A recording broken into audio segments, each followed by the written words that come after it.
In the seats cooking with the rich. What is up? Thank you so much for clocking in with your girl Lo. Welcome back to my channel. And today I want to talk with you all about the topic, my husband is gay. And it's okay. If you do enjoy the video today, please subscribe, like, comment, and share. If you want to keep updated with the updates and uploads on this channel, please hit the bell below. Thank you. You know, let me scoot close. This is a little too far. A little too far. Okay. Is that better? I think that's a little better. Okay.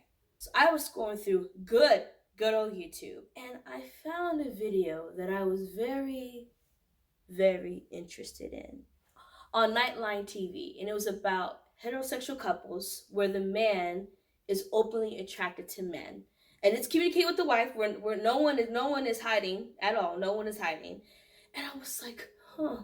See, because my life, I have a beautiful life, but it's very simple. I'm very drawn to drama. Okay, I'm nosy in a very sneaky way. So I was like, no, I need to see what this reaction is. The first story they handled was the story of Tanya and Jeff, who Jeff was really monotone, they were very calm about the situation. I couldn't be in this type of TV show because they would try to make money out of me. I would not be this relaxed. I give them props. Tanya and Jeff were very calm. So Jeff let the interviewer know that they are in a type of relationship, they are married now, where he is attracted to men.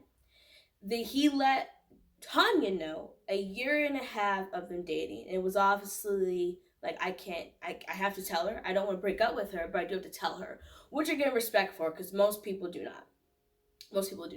So a year and a half went by. He finally told Tanya, I'm attracted to other men. It took Tanya about 6 weeks to heal and then accept. You are thinking, well, this is weird. This is strange. This is problematic. And this is off. Which you can say, it is weird. It is problematic. It is off. And before we move on, Tanya has made it very clear that sex life is great, that she has no problem with him physically, or her physically, visually seeing her husband really go stone creep, not creep, like kind of stone vision on another guy, and she's fine with it. Sex life to them is great. They're living life to the fullest and better than majority of people. In their words. You know, your hummus looked good. Your hummus plate. It's excellent. Great. We'll try it. Okay. Thanks. So did you guys notice anything? He's a very good-looking guy. Tanya and Jeff alone on this? No. We all know the TV network that is the hot mess takes the absolute cake in bringing the most guilty pleasure, problematic topics to the forefront for all America, all the world to see. TLC, which features 90 Day Fiancé, 600 Pound Plus Life, and my favorite, 1,000 Pounds Sister. Gotta love these two. But TLC also features a new show, My Husband Is Not Gay, where we introduce to another couple that partakes in this lifestyle as well. Man, I should really be a news reporter, because I'm really giving this, like, I know what I'm doing. I'm gonna kind of get like this Gwen, Robin, I'm giving it. You think? So the other couple that we're introduced to is Fred and Megan, who have been married for 8 years, have 3 children. Now, Fred, I believe his name was right. Yes, Fred. Used the whole world to a support group. And I'm okay with support groups. If people truly feel that whatever lifestyle they are doing, if they believe they're born with it or not, if they feel they do want to change it, I am not the one until they can't change that. If they want to be a part of that, fine. I'm okay with support groups as long as they're healthy and no one's in danger. But a thing they do in a support group shook me. They have a danger scale. So this is where actually support group, they will go out, a whole bunch of men who also have this, they kind of struggle with the same sex attraction, but are in heterosexual relationships, called the danger scale, from the level of number 1 to level number 4. Number 1 is I see that nice piece of man over there, N-E-N. Okay, so number 1 equals you notice. Number 4 is what a man discussed in the clip I saw. You need restraints, physical restraints at this point. So the way I took it is, you gotta hide the eggplants. Okay, let me stop. That's how they operate within the support group.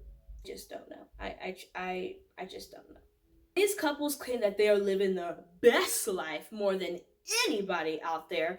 They have partake in conversion therapy sessions, conversion therapy programs, which I'm not going to go into tangent about the ethics of those programs. Not going to do it because this will be a whole hour video. So no.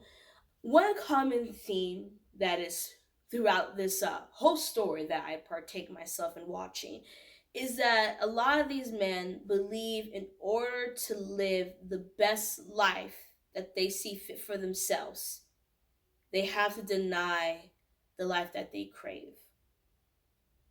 Yeah, and that makes them live their best life. So, okay, so now that we're done with my former self, me kind of breaking it down to the way a news reporter would, now here comes low. Story time. Let's get into it.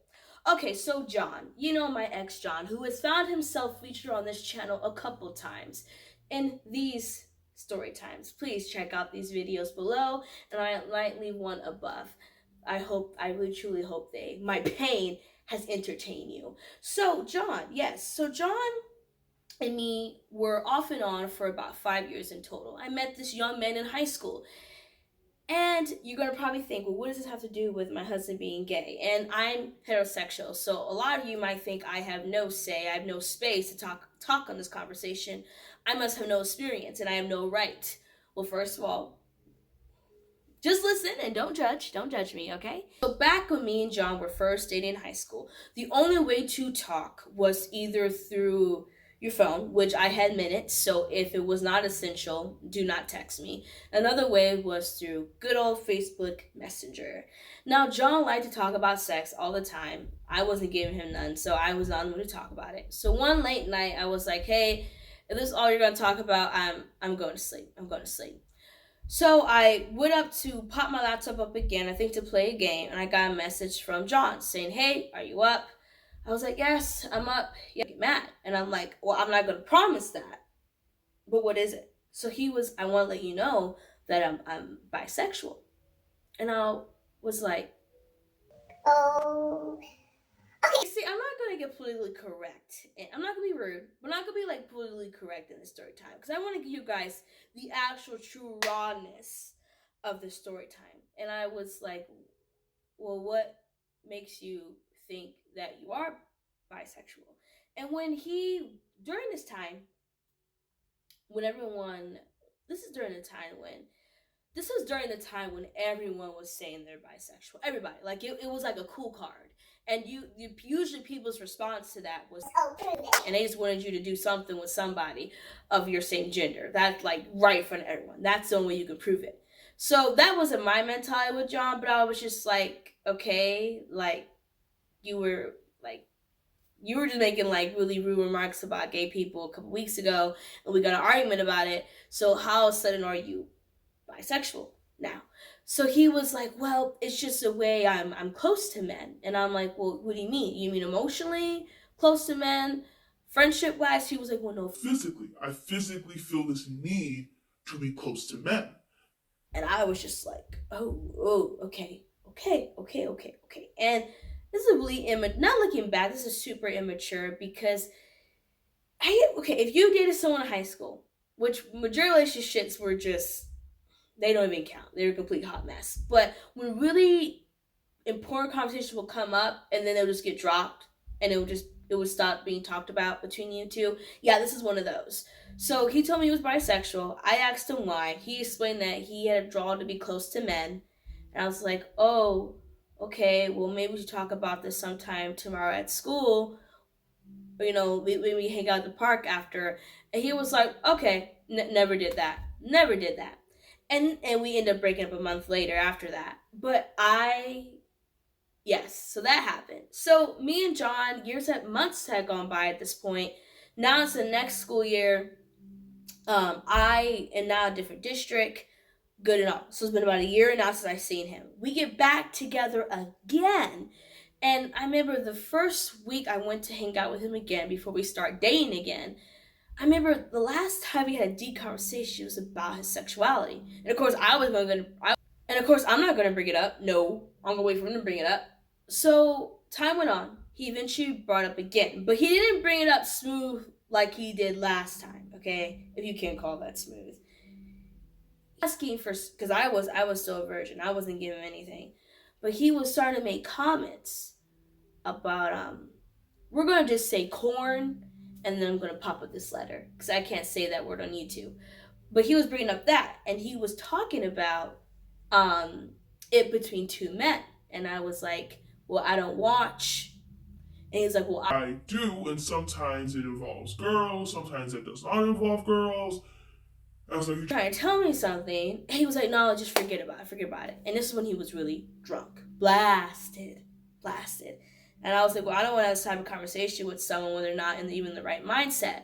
But see, now looking back, this was around the time when we got older, the second time we were dating. This was when anything involving someone's sexuality, if you weren't accepting, like from the jump, the moment they brought it up to you, you were labeled as hateful. And this amount of people I was around had this mentality too. Not saying everyone, but this is how it was for a lot of people I was around.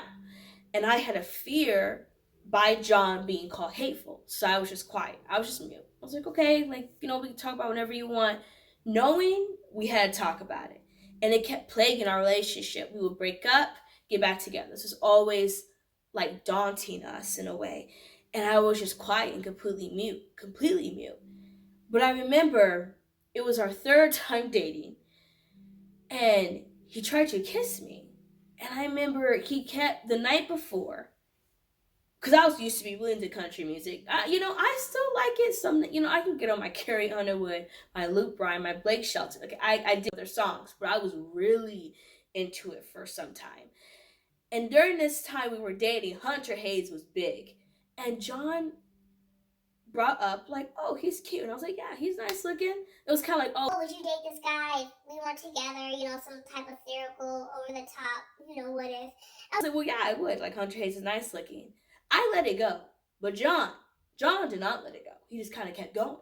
And I was like, okay, like, I get it. He's cute. Moving on. But he didn't move on. And I got this weird feeling. And then the next day, he was off my grill. And I was just like, hold on. Like, have you kind of discussed, like, I haven't kind of talked to you about, like, I don't know if you remember years ago when you told me in high school about kind of how you were feeling about certain things. And, kind of how are you feeling now about that? And he was just like, I can't believe you're asking this question. Like, he started using really horrific slurs. And I was like, hey, no, we're not going to do that here. We're not doing that here. I'm simply asking a question. You don't have to go that far and get that rude. You don't have to do that. You don't have to be that cruel, okay? Calm down. Just asking a question. And he was like, well, I'm just done talking about it. And he started getting disrespectful towards me and started trying to come at me. And I'm going to leave. So I left. It was like, fine, you don't want to be mature? We'll talk about it right now. I came at you respectfully, so I'll just go. So I went, please stop talking to him. And there was another type of situation that happened. For my first video I ever made on YouTube was definitely why I broke up with him. But this situation I'm talking about now was just a cherry on top. Think, oh, I'm about to just slam the LGBT community, and I'm going to slam the ways people live. I'm going to slam John. Nope. I'm not doing it here. There are so many videos that can go down a rabbit hole on those type of issues. And I'm just not going to do this. I'm not going to do that on my channel. I actually want to get into is knowing how far is too far. Because when I look back on John and me, even when I look on this TV show and these people's stories, I'm realizing there's a pattern. People pleasing. To the max. See, let me just wait because I'm all for people finding themselves, okay? Search on. You don't find yourself, right? But there is a very thin line where you begin to people please and you abandon yourself. And let me just explain what that is. Because the whole time, through me and John's off and on 5 years, I had a fear of being called hateful by him, and I wanted to people please. I wanted to stay with him, and John expected me to stay while he figured himself out. Okay, well, during this time, I was anxious, I was paranoid, I was insecure. I can't compete with a guy. That's just the reality. I know people I'm just going to say that to the point. I cannot compete with a man. I can't. So if you're attracted to a guy, there's a part of me that's going to be doubtful, unsure, a little paranoid. How can I trust you want to have a guy's night out? Well, where are you going? What are you doing? It's not like another girl that I can okay, I can get bigger boobs, I can get smaller waist, or I can get a better, I can fake a more charming personality. Like, I can't compete with what a man has. It's a guy. I can't compete. And I realized with John, that was what was fogging. Everything we did was getting fogged by that mentality. So there was no peace. And their faces on this TLC little network show and this Nightline story coverage, you cannot tell me that they're fully happy. I do not trust that. You cannot tell the wife is not sitting there in the bed what if he leaves? Is he thinking about an eggplant right now? I'm not an eggplant. You can't, and the men, that would be so hard I couldn't even fathom that. And even John, he was people pleasing. He did not give himself time to break up with me, figure himself out, so I'm not hanging around for the ride. And he's not to keep himself suppressed or not figure himself out. Because he's like, well, I gotta stay with Lo. I gotta keep her happy. Which relationship was a hot mess. I wish he would have broke up with me and I didn't have the courage to do it. Don't know why. But both people pleasing. And we're both suffering.